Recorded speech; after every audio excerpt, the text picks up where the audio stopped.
Brentwood woman lost her life savings after accepting a remote job she thought was with Facebook. Dawn Forsyth is a 60-year-old Brentwood resident who lost her entire life savings, $176,000, after accepting what she believed was a remote job with Facebook. It was gone in under 2 months. Dawn said she thought she was doing the right job researching. They said everything right and took everything. Dawn spent decades building a career in software. One job offer erased all of it. 7 on Your Side worked directly with Meta to investigate this case, and what we found should concern every one of us. Scammers are now using advances in artificial intelligence to make fake remote job offers look indistinguishable from the real thing. In Dawn's case, they did not just impersonate Facebook. According to Dawn, they used what appeared to be her own Facebook profile to do it. It still is. This is her story, and it is a warning. Here is what the job required her to do. The woman named Lily told her this job was with Facebook's Ad Management Center, explaining she would be placing ads at the platform as they're testing AI. Dawn says she was instructed to take money from her personal bank account via wire transfer and move it into a crypto platform. From there, she transferred those funds into what she was told was Facebook's internal platform, a digital wallet she could draw from to place the ads she had been hired to run. She remembered the instructions. She had to take money from her bank via wire transfer into a crypto platform and then transfer it into the Facebook platform. It sat there in a little digital wallet that she would then pull from to place the ads. Dawn says that in hindsight, that should have raised a red flag. It did not yet. What kept her moving forward was what she saw when she logged in. The app she was given access to did not look like a third-party tool or an unfamiliar interface. It looked exactly like Facebook, the same icon, the same layout. And when she entered her credentials, her normal personal Facebook login, her actual messages were there. Her real contacts. Her real account history displayed inside what she believed was Facebook's professional ad platform. A reporter asked whether the app showed her actual Facebook messages. Dawn confirmed that it did, every single one. She said it looked totally like it. It used the same icon. She logged in with the same credentials as her normal personal Facebook. According to Dawn, everything matched. The interface, the login, the data, all of it mirrored her real account with a precision she had no reason to question. For someone who had spent a career working inside software systems, the technical appearance of legitimacy was enough. She kept going. Learned a lesson, for sure, and that's why I wanted to share it. In the weeks that followed, Dawn says she placed a series of Facebook ads through the platform, and her account showed results. Big ones. The balance in her digital wallet climbed. The numbers on her screen told her the work was paying off, that she was earning significant returns, that the system was functioning exactly as she had been told it would. She watched the figure grow. She kept placing ads. And after 6 weeks of work, Dawn says she was approaching the moment she had been working toward, cashing out. Her target withdrawal was $400,000. According to Dawn, her wallet balance showed considerably more than that. She was ready to pull the money and move on. There was one final ad to place first. She placed it. Then she tried to withdraw. They tricked me. All I wanted to do was pull out $400,000, and I had a lot more in the wallet than that. Something was wrong. The withdrawal did not go through. The explanation she received was immediate and alarming. Dawn said the scammers told her she had made an error. She was supposed to have withdrawn everything at once, not a partial amount. Because she had not, the system had flagged the transaction. They told her her funds were now frozen. They told her she did not do it right. She was supposed to pull everything. 6 weeks of work, a wallet showing hundreds of thousands of dollars. And now, without warning, none of it was accessible.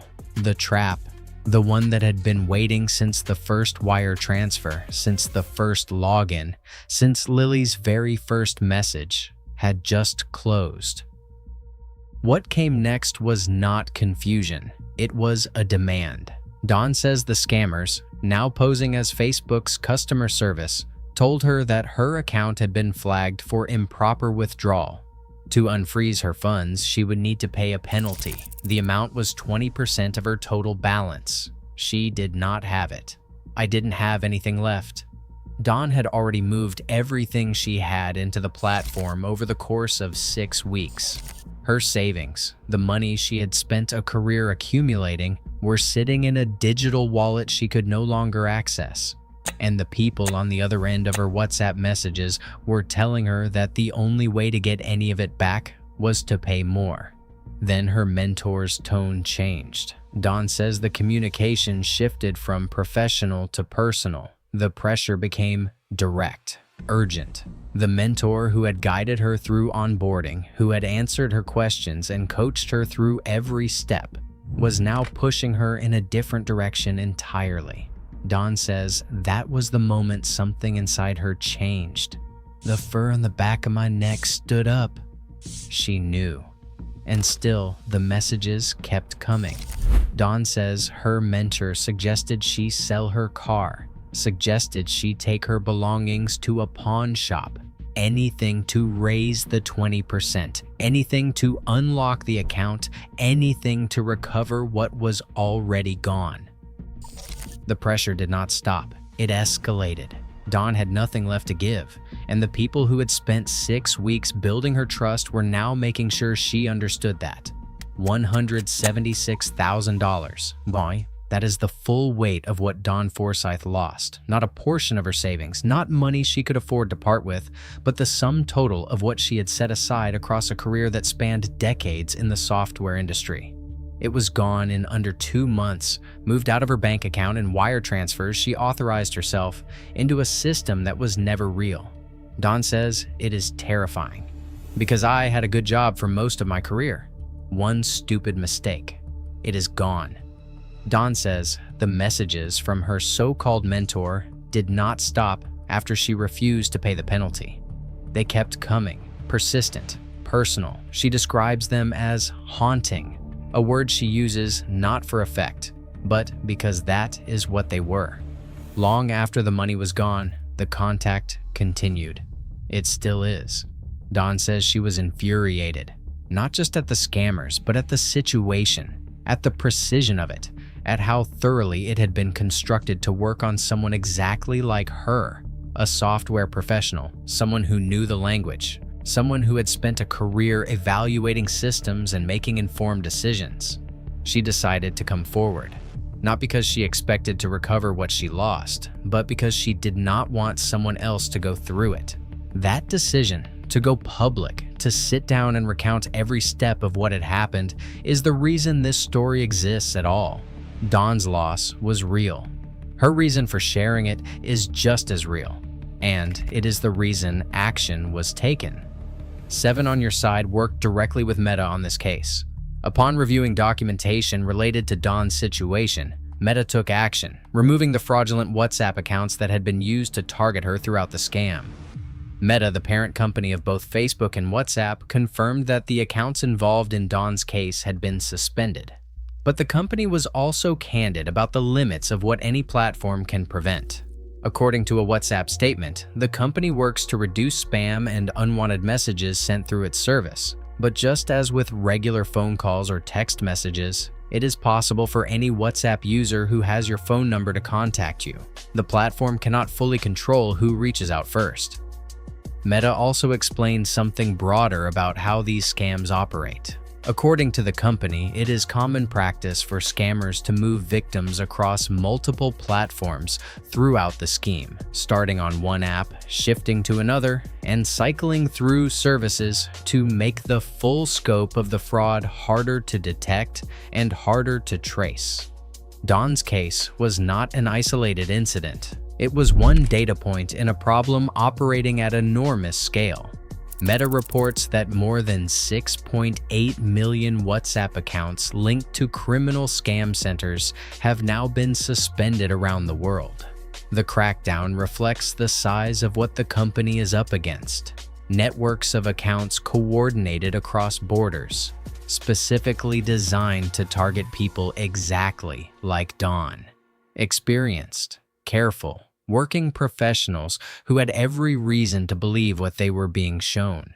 Meta says it is now exploring new tools to help users identify suspicious contacts faster, including ways to show additional context when you begin a conversation with someone who is not already in your contacts. The scale of the problem demanded a response, and the response, at least in part, has begun.